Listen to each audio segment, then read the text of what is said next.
Why We Get Fat, and What to Do About It, by Gary Taubes. Most nutrition experts believe that people become obese if they consume more calories than they can burn, but many cases have shown that even the poor suffering from malnutrition can become obese. For example, at the beginning of the 20th century, the indigenous population in America lived in abject poverty, subsisting on very small amounts of food, and while their children showed signs of malnutrition, many of their mothers were severely obese.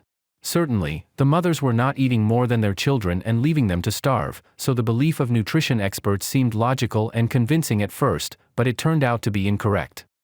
Obesity is not a hormonal disorder. Until the 1950s, there was virtually no doubt that obesity was caused by a hormonal imbalance, but after World War II, this idea gradually faded, and the belief that obesity is due to eating disorders prevailed. This shift was due to the propaganda that focused on the sharp rise in the number of people suffering from heart disease, and in the 1970s, this problem dominated the attention of public health workers, and thus controlled the economic and political scene. It then became clear that obesity, arterial blockage, and heart disease may be due to the consumption of fatty foods, and everyone believed that fat is the main cause of obesity and other diseases.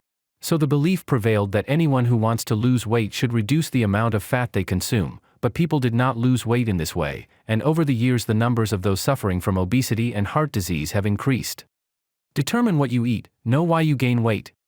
It is not laziness or overeating that causes us to become obese, but rather the nature of the food we consume. The hormone insulin is the body's response to carbohydrates, and it plays a pivotal role in the metabolism process as it is responsible for recycling carbohydrates, fats, and proteins.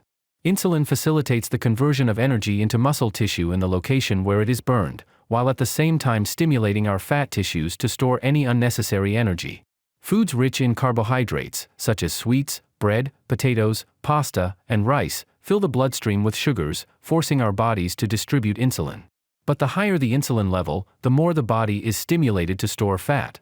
Therefore, carbohydrates have the greatest impact on the mechanism of fat accumulation, and they are ultimately responsible for causing obesity.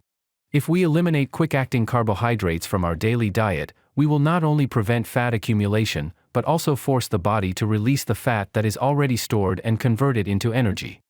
For more information, you can check out summaries of our books on our channel. Thank you for your valuable time.